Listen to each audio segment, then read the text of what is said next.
You're fired. New study proves Trump is draining the swamp by Amy Moreno for TruthFeedNews.com. During the 2016 campaign, President Trump vowed to drain the swamp, and like the rest of his promises, he's keeping true to his word. Not only saving the government, but millions of taxpayer dollars too. From the Daily Wire, after Bill Clinton literally soiled the Oval Office and that famous blue dress George W. Bush vowed to restore honor and dignity to the White House, Donald Trump made a similar pledge when he campaigned, promising to drain the swamp that is Washington, D.C. And remarkably, he's done just that. At least the swamp monsters that dwell in 1600 Pennsylvania Avenue. From June 30th, 2017 to June 30th this year, 141 people who work for the president have hit the bricks. That's some 37% of the staff. Some 56% of the highest ranking people in Trump's White House named in last year's payroll report have since left or have announced they will leave soon. The Daily Mail reported this month. Many were fired or pushed out. Those sudden desires to spend more time with family? Nuh-uh. There's a new CEO in town. And this one not only has no problem saying you're fired, but the one-time star of the Apprentice reality TV show also seems to enjoy it. In Trump's White House, staffers really do work at the pleasure of the president. Displease him and poof, you're gone.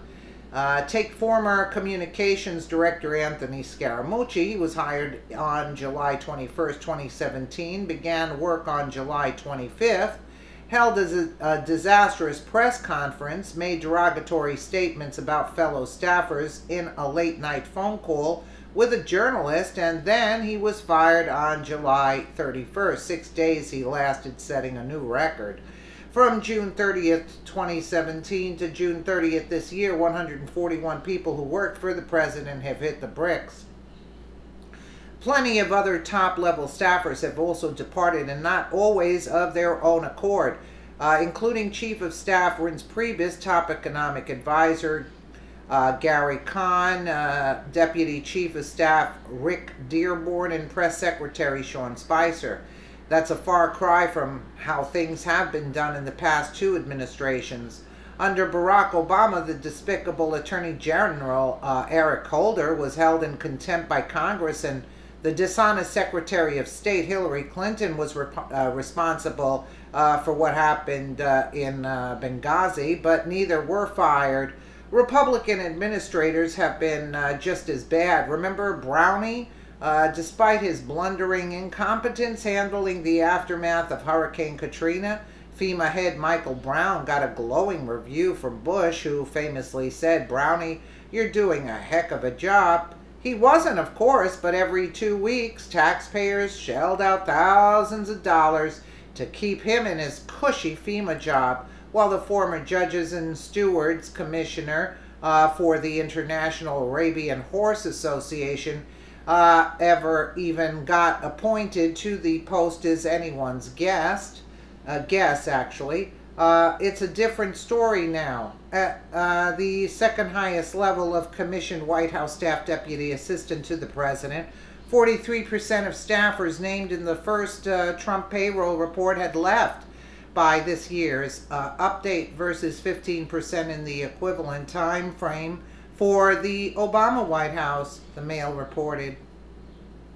In the third highest level, special assistants to the president, 39% left versus 24% for Obama. You're fired, which brings us to Scott Pruitt. This guy is a piece of work. Pruitt dedicated taxpayer resources at his control to obtaining the proper perfumed hand lotion, trying to buy a Trump hotel mattress, trying to help Mrs. Pruitt become a chicken franchise, getting Pruitt to dinner on time, flying Pruitt around Europe, and in the end providing information for more than a dozen federal investigations into his conduct, wrote the Washington Examiner. Pruitt was the administrator of the Environmental Protections Agency. He spent more than $100,000 on his first-class travel in his first year. He demanded a secure phone booth, think cone of silence, for his offices, which cost $43,000. The list goes on and on. Ethics was not Pruitt's strong suit. So last week Trump dropped the boom, you're fired. It was all reported as Mr. Pruitt resigning. Okay, so it was all reported as Mr. Pruitt resigning, but that's not what happened. Scott Pruitt was told by the White House Chief of Staff John Kelly to resign. Bloomberg News reported that's according to two people familiar with the matter who say the former EPA chief didn't want to leave his post. During a phone call, Kelly told Pruitt that President Trump wanted him to leave after revelations that his administrator's schedule has been altered to shield some meetings from public view. Pruitt was caught off guard by Kelly's call Thursday, one source says, just one day after celebrating Independence Day at the White House.